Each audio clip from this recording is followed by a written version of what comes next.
Appel à de la main-d'œuvre belge pour le travail saisonnier, bonne ou mauvaise idée? Un secteur, parmi d'autres, touché par la crise du coronavirus en ce moment, c'est celui de la cueillette. Celle des fraises, par exemple, aurait dû démarrer. Mais habituellement, ce sont des saisonniers étrangers, souvent roumains, qui réalisent cette cueillette. Résultat, certains producteurs ont fait appel à de la main-d'œuvre belge. Mais ça n'est pas si simple. Explication. Ce qui coince dans ce domaine, ce sont les conditions de travail liées au statut de saisonnier. Il existe depuis longtemps et est évidemment réglementaire. Mais il va de pair avec un salaire limité, un peu plus de 9 € brut de l'heure, et un nombre de jours prestés lui aussi limité. Le gouvernement a donc doublé ce nombre de jours pour répondre à la détresse des producteurs.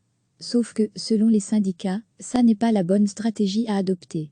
Ce n'est pas une bonne chose, parce que le travail saisonnier fonctionne par pic, au gré des récoltes, rappelle Alain de Temerman, coprésident de la FGTB Orval, Orca, Vedine-Alimentation.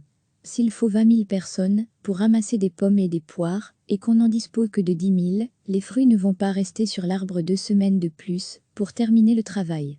Les syndicats planchent d'ailleurs sur des propositions pour répondre à la demande du secteur, tout en respectant les travailleurs. Ces propositions doivent être rendues ce jeudi fin de journée.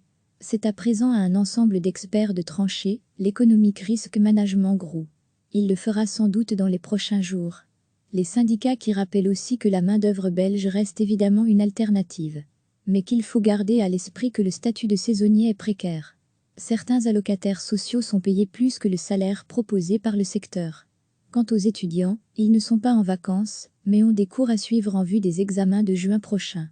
Recevez chaque matin l'essentiel de l'actualité. Un secteur, parmi d'autres, touché par la crise du coronavirus en ce moment, c'est celui de la cueillette. Celle des fraises, par exemple, aurait dû démarrer. Mais habituellement, ce sont des saisonniers étrangers, souvent roumains, qui réalisent cette cueillette. Résultat, certains producteurs ont fait appel à de la main-d'œuvre belge. Mais ça n'est pas si simple. Explication. Ce qui coince dans ce domaine, ce sont les conditions de travail liées au statut de saisonnier. Il existe depuis longtemps et est évidemment réglementaire. Mais il va de pair avec un salaire limité, un peu plus de 9 € brut de l'heure, et un nombre de jours prestés lui aussi limité. Le gouvernement a donc doublé ce nombre de jours pour répondre à la détresse des producteurs. Sauf que, selon les syndicats, ça n'est pas la bonne stratégie à adopter.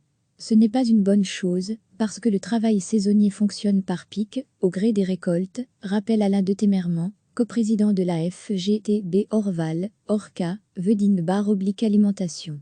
S'il faut 20 000 personnes pour ramasser des pommes et des poires, et qu'on n'en dispose que de 10 000, les fruits ne vont pas rester sur l'arbre 2 semaines de plus pour terminer le travail. Les syndicats planchent d'ailleurs sur des propositions pour répondre à la demande du secteur, tout en respectant les travailleurs. Ces propositions doivent être rendues ce jeudi fin de journée.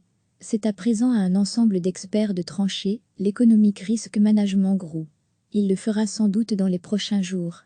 Les syndicats qui rappellent aussi que la main-d'œuvre belge reste évidemment une alternative. Mais qu'il faut garder à l'esprit que le statut de saisonnier est précaire. Certains allocataires sociaux sont payés plus que le salaire proposé par le secteur. Quant aux étudiants, ils ne sont pas en vacances, mais ont des cours à suivre en vue des examens de juin prochain. Cliquez sur s'abonner pour recevoir les dernières nouvelles.